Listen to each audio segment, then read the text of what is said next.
Hello बच्चों, let's read the question. Two sphere A and B of masses m1 and m2 respectively collide.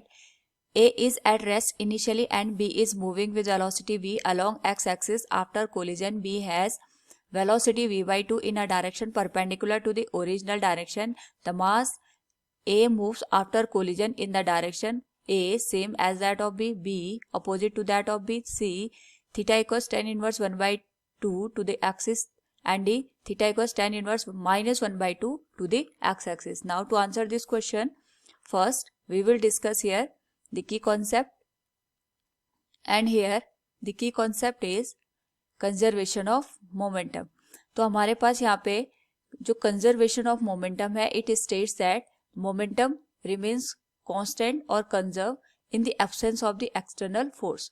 तो इस case में we can say initial momentum will be equal to final momentum. According to the question, पहले हम यहाँ पे condition को understand करते हैं कि हमारे पास दो स्फीयर दे रखे हैं ए एंड बी. सपोज ये स्फीयर हो गया ए, इट इज स्फीयर बी, और इसका जो मास है वो हमारे पास m1 के बराबर दे रखा है और इसका जो मास है ये हमारे पास m2 के बराबर दे रखा है. तो ए तो इनिशियली रेस्ट में है, so we can say initial speed of a ये हमारे पास 0 हो जाएगी, और जो हमारे पास बी की वेलोसिटी दे रखी है, it is moving in the along the x axis. ये इस तरीके से एक्स एक्सिस के अलोंग यहाँ पे मूव कर रहा है. So we can say initial speed of B it is given as v along the x axis. Now यहाँ पे अकॉर्डिंग टू द कंडीशन अगर हम बात करें तो इनमें यहाँ पे कोलिजन हो रहा है, और कोलिजन होने के बाद जो B है it moves in the perpendicular direction. तो सपोज हमारे पास कोलिजन के बाद इस तरीके से जो B पार्टिकल है या B मास है ये v/2 वेलोसिटी के साथ वर्टिकल डायरेक्शन में मूव करता है, और जो A है हमें इसकी वेलोसिटी के बारे में यहाँ पे कोई भी आइडिया नहीं है. तो हम ये मान के चलते हैं, ये हमारा अजम्पशन है कि इस तरीके से यहाँ पे जो एक्स एक्सिस है उससे यहाँ पे थीटा एंगल बनाते हुए जो A है ये मूव करेगा विद वेलोसिटी va. अब ये जो हमने डायरेक्शन कंसीडर की है ये हमने केवल अजम्पशन किया है. अगर हम यहाँ पे कैलकुलेशन करने के बाद जो भी हमारे पास आंसर निकल के आएगा, अगर उसका जो वैल्यू है वो नेगेटिव में हमें देखने को मिलती है, इसका मतलब जो हमने अजम्पशन किया था इसके जस्ट अपोजिट यहाँ पे जो स्फीयर ए है वो मूव कर रहा होगा. तो ये हमने यहाँ पे अज्यूम कर दिया. नाउ और साथ में हम ये भी देख रहे हैं कि जो हमारे पास जो कोलिजन के बाद स्फीयर ए है it is moving with velocity va. तो इस केस को यहाँ पे अंडरस्टैंड करने के लिए सबसे पहले we will use here conservation of momentum. तो we can say by the conservation of momentum, जो हमारे पास कोलिजन से पहले और कोलिजन के बाद का मोमेंटम होगा वो सेम होगा, that is initial momentum will be equal to final momentum. तो इनिशियली हमारे पास यहाँ पे जो मोमेंटम मिल रहा है केवल एक्स एक्सिस के अलोंग मिल रहा है, क्योंकि यहाँ पे आफ्टर द कोलिजन एक तो वर्टिकल डायरेक्शन में मूव कर रहा है, दूसरा यहाँ पे थीटा एंगल बनाते हुए मोशन कर रहा है. तो सबसे पहले हम इसी के वेलोसिटी के दो कंपोनेंट कर देते हैं. It is the condition of the after collision. तो यहाँ पे जो वेलोसिटी के कंपोनेंट बनेंगे ये बनेगा va cos थीटा और this one will be va sin theta. तो इनिशियल मोमेंटम और फाइनल मोमेंटम सेम होंगे, तो पहले हम यहाँ पे हॉरिजॉन्टल कंपोनेंट ऑफ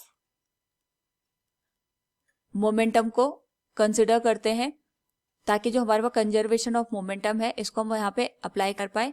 तो जो इनिशियल मोमेंटम आएगा in the x axis that will be the final momentum in the x axis.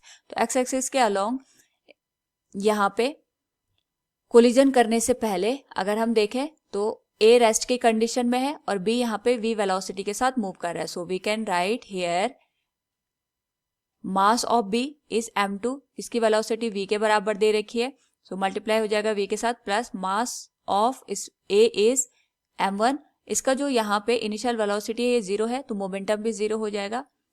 After the collision अगर हम देखें तो B का जो मोशन हो रहा है ये वर्टिकल डायरेक्शन में हो रहा है, ये एक्स एक्सिस में या हॉरिजॉन्टल डायरेक्शन में मोशन नहीं कर रहा है, तो इसका जो मोमेंटम आएगा ये 0 हो जाएगा. और जो A है इसका हॉरिजॉन्टल डायरेक्शन में जो मोमेंटम आएगा it will be m1 va cos theta. थोड़ा इसको मॉडिफाई करके लिखें तो ये हो जाएगा m2 into v will be equal to m1 va cos theta, it will be equation number first. Similarly अगर हम यहाँ पे वर्टिकल कंपोनेंट देखें तो we can say vertical component of momentum. इस पर्टिकुलर केस में वर्टिकल कंपोनेंट ऑफ मोमेंटम को initial और फाइनल केसेस में देखें तो इनिशियली हमारे पास वर्टिकल डायरेक्शन में कोई भी मोशन नहीं हो रहा है, बी एक्स के अलोंग चल रहा है और ए रेस्ट की कंडीशन में। तो हम यहाँ पे लिख सकते हैं momentum in the y axis before the collision and momentum in the y axis after the collision. तो इनिशियली तो जो हमारे पास मोमेंटम है ये 0 है, लेकिन आफ्टर अगर हम देखें तो जो बी है it is moving in the positive y axis, तो ये हो जाएगा m2 into v by two plus जो हमारे पास स्फेयर ए है ये वर्टिकल डायरेक्शन में वी ए साइन थीटा के साथ डाउनवर्ड डायरेक्शन में मूव कर रहा है। तो यहाँ पे इसकी जो वैल्यू हो जाएगी it will be minus m1 v A sine theta.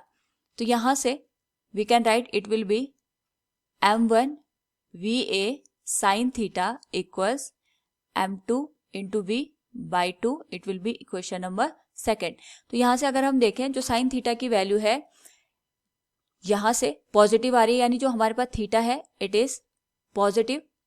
तो इसका मतलब ये हुआ कि जो हमने अजम्पशन किया था that is a is moving at an angle theta with the horizontal और एक्स एक्सिस, वो हमारा अजम्पशन बिल्कुल यहाँ पे करेक्ट है। सो फ्रॉम हेयर अगर हम इक्वेशन फर्स्ट और इक्वेशन सेकंड का रेशियो ले लें तो ये बन जाएगा हमारे पास m1 into v A cos theta divided by m1 v A sine theta equals